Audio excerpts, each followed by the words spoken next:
Bonjour à tous, aujourd'hui présentation de ma Remington 700 SPS Varmint, équipée un canon lourd de 24 pouces, donc 66 cm, une lunette OptiSan en zoom réglable de 6 à 24. Ouais. Donc on voit 6, 24, 56. Lunette d'assez bonne qualité, même si elle est pas trop chère, justement ça m'a assez bien étonné. Donc lunette qui fait déjà plus d'1 kg, donc plus les montages ça dépasse largement le kilo 2, kilo 3. Donc tourelle réglable simplement en levant. Donc après on peut tourner, donc là elle est remise à zéro. Le latéral et la hausse.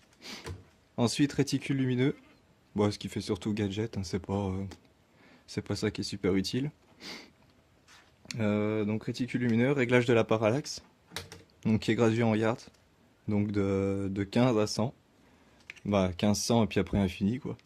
Mais il y a des graduations, donc on peut voir sur le côté. Donc on voit les différentes tailles. 15, 25, 35, 50 et puis 100 yards. Alors carabine à verrou, calibre 308 Winchester, ou alors 7,62-51 si jamais vous tirez des munitions militaires. Donc on voit une qualité culasse assez fluide.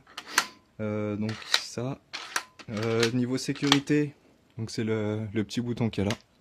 Donc là en arrière elle est mise, on peut pas percuter, en avant si, donc là. Donc on voit la course de la détente extrêmement courte, on la voit même pas, c'est vraiment très fin. Sachant qu'elle est réglable, je peux encore la diminuer.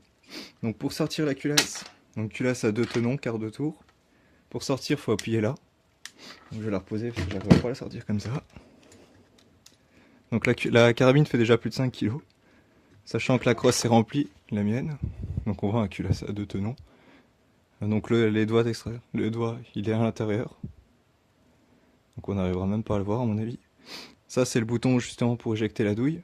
Étant donné que c'est pas un rail qui est rentré dans le truc. Donc pour la désarmer, pour le stockage, il suffit de faire un quart de tour là. Donc ça permet de ressortir le percuteur. Ce qui évite de pousser sur la sort quand la culasse n'est pas dans la carabine. Donc bête culasse toute simple, hein, vraiment. Pour la démonter, il faut tirer. Donc tirer là sur le... Je sais même pas comment... Le cul du percuteur quoi en gros. Tirer dessus et dévisser tout simplement. Donc jusqu'à ce que ça sorte. Donc là je peux pas le faire avec une seule main parce qu'il faut, il faut pas mal de trucs quand même. Il faut bien tirer dessus. Pour la rentrée, il n'y a même pas besoin d'appuyer sur un bouton. Il suffit de la pousser dedans, elle rentre toute seule. Donc pour la désarmer, si jamais, vous pouvez aussi appuyer sur la détente et la baisser. Donc là, il se passera rien, le percuteur n'est pas armé. Alors chargeur de 5 cartouches qui se rentrent directement ici. Donc 5 plus une dans la chambre. Donc après, vous avez juste à appuyer dessus, fermer un petit peu, puis la fermer comme ça. C'est pas super pratique, surtout en tir. De toute façon, il n'y a pas d'épaulement. Il faut savoir, il n'y a pas d'épaulement dans le boîtier du chargeur. Donc c'est problématique si jamais vous tirez des cartouches avec des ogives en plomb, enfin la tête en plomb, parce que vous allez les déformer. Même si de base, de toute façon, on tire souvent de la FMJ. Donc ça par exemple,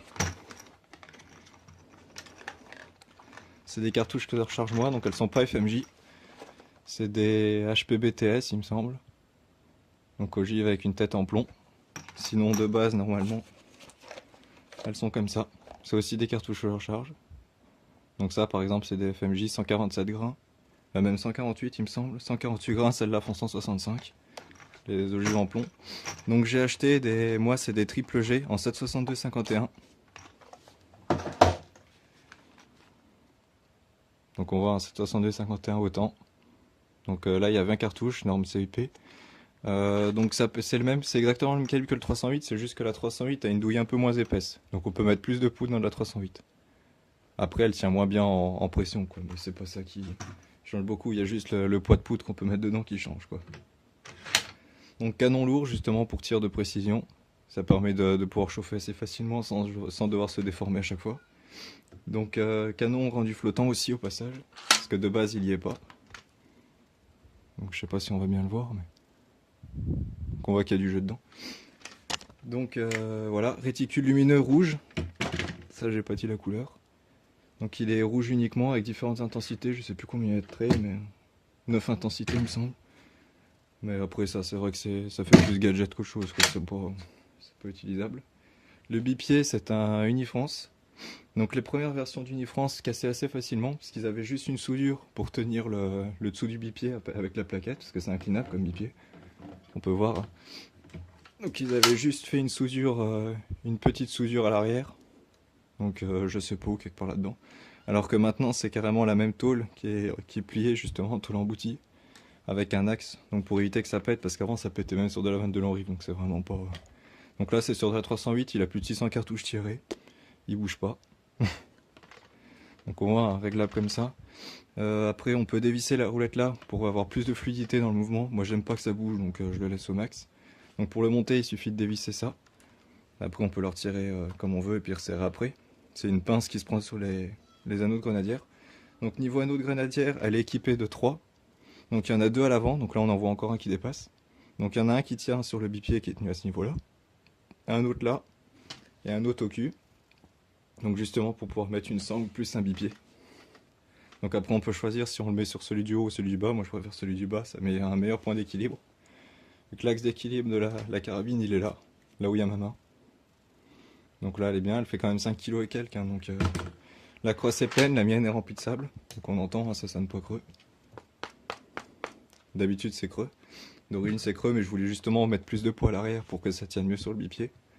Donc là on voit, il n'y a presque rien à l'arrière, hein. Elle tombe pas spécialement. Quand on la tient comme ça, il doit y avoir 500 grammes à peine à tenir à l'arrière. Donc l'axe est vraiment à peu près à ce niveau-là et c'est parfait quoi. Plus la lunette qui a encore du poids là-haut. Donc la lunette, ça c'est un pare-soleil. Sinon elle s'arrête ici, la dernière optique elle est là. Donc avec des capuchons normaux. Donc je vais même pas réussir, je vais pas essayer de vous montrer dans la lunette parce que j'y arriverai pas. Donc une lunette assez sympathique, hein, elle tient bien, pourtant c'est quand même d'assez gros calibre, mais elle tient assez bien. Donc le rail n'est pas fourni avec l'arme, il faut le récupérer en plus. Donc il existe des pattes qui se visent directement sur le boîtier. D'ailleurs j'en ai, je pourrais vous montrer. Des pattes qui se visent directement sur le boîtier. Donc avant j'avais ça. Donc il y en a une pour l'avant, une pour l'arrière. Donc le boîtier de culasse est rodé, il y a 2 vis à chaque bout. Et ça c'est vissé directement dessus en fait, donc ça vient comme ça à peu près. Et puis ça prend en 25 ou 30 mm fabriqué même par Remington quoi. Mais après c'est vrai que c'est en aluminium, il n'y a que 2 vis, c'est pas le top. Ça bouge assez facilement. Par exemple j'ai dû coller la lunette moi parce que ça bouge à chaque fois. Donc l'arme est assez lourde, le canon n'est pas fileté. C'est l'inconvénient. Donc le canon est quand même assez long. Assez long, assez gros. Le canon n'est pas fileté, donc c'est le gros problème. Ça, plus la souplesse qu'il y a, je trouve, sur la crosse. Donc ça permet en fait... Voilà, on va même pas le voir, mais... Ça fait que si jamais le canon est pas assez relevé, il va toucher avec le bipied en fait. Le bipied suffit avec le poids de la carabine pour que la crosse touche le canon quoi. Donc là on voit qu'il y a du jeu, mais si jamais je la pose comme ça fait tout de suite beaucoup moins de jeu quoi. Donc assez bonne carabine, assez fluide. Les trucs, au début, quand elle est neuve, enfin moi j'utilise pas, mais le chargeur coince beaucoup quand il est neuf. Donc il faut vraiment pousser pour les rentrer dans la chambre, parce qu'elles ont du mal à ressortir du chargeur. Parce que les bords sont assez taillés, pointus, donc ça rentre un peu dans la douille, ça les abîme même. Donc puis vu que j'utilise pas, il est toujours neuf ce truc là. Vu que je les pose une par une dedans. Donc pour le calibre 308, donc c'est de la munition de surplus. Donc ça existe, munition de chasse, surplus, ça existe dans plein de domaines. Donc c'est une carabine, une cartouche qui fait 7,62 de diamètre. Donc c'est du 300, du calibre 30. Calibre 30, j'ai, pour comparer, une de 7,62 4R de mon Mosin. Donc on voit qu'elles sont presque pareilles. Celle de Mosin est un peu plus grosse en diamètre et plus longue, parce que ça fait 54 au lieu de 51. Mais sinon c'est globalement la même chose quand même, c'est comparable comme calibre. Après c'est surtout au niveau des prix, hein. Celles-là on les a beaucoup moins chères. Mais c'est de la surplus et amorce corrosive quoi. Donc rechargeable. Donc celle-là, la recharge, donc c'est émission triple G, ça vient de... Je sais même plus de quel pays ça vient. C'était République tchèque ou une connerie comme ça. Donc c'est une très très bonne munition. D'ailleurs triple G, je sais même pas s'il est marqué quelque part sur la boîte.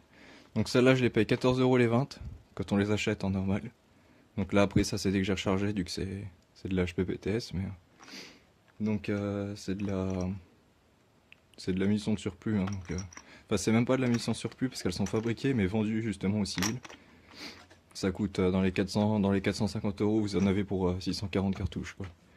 Donc ça reste à peu près abordable si jamais vous voulez pas recharger vous-même. Sinon après à recharger ça revient dans les 16-17 euros les 50 quoi. Donc assez bonne portée, hein, vous faites du tir de précision à 200 mètres sans problème, un canon lourd. Vous pouvez même monter à 800 mètres si jamais vous avez des terrains pour. 800 mètres et puis les compétences surtout. Donc carabine, ouais, vraiment très très bonne qualité, extrêmement robuste. Donc rien qu'au point on sent le monstre quoi. Le talon de la crosse est vraiment très très beau. Ce que je trouve plutôt bien. On voit, je rentre le doigt dedans. Vraiment sans problème quoi. Ce que je trouve assez agréable, hein, le recul il n'y en a quasiment pas du coup vu que la carabine est très très lourde. Il n'y a presque pas de recul et surtout ça tape quand même très très fort. Hein. Le 308, j'ai déjà fait des tests sur des plaques, ça rentre très très bien. Les plaques métalliques et tout, ça perce très très bien. Moins que le 762-54 mais c'est déjà pas mal quoi. Sachant que c'est ultra précis, ça fait vraiment plaisir. Et ben merci d'avoir regardé cette vidéo et à une prochaine. N'hésitez pas à poser des questions.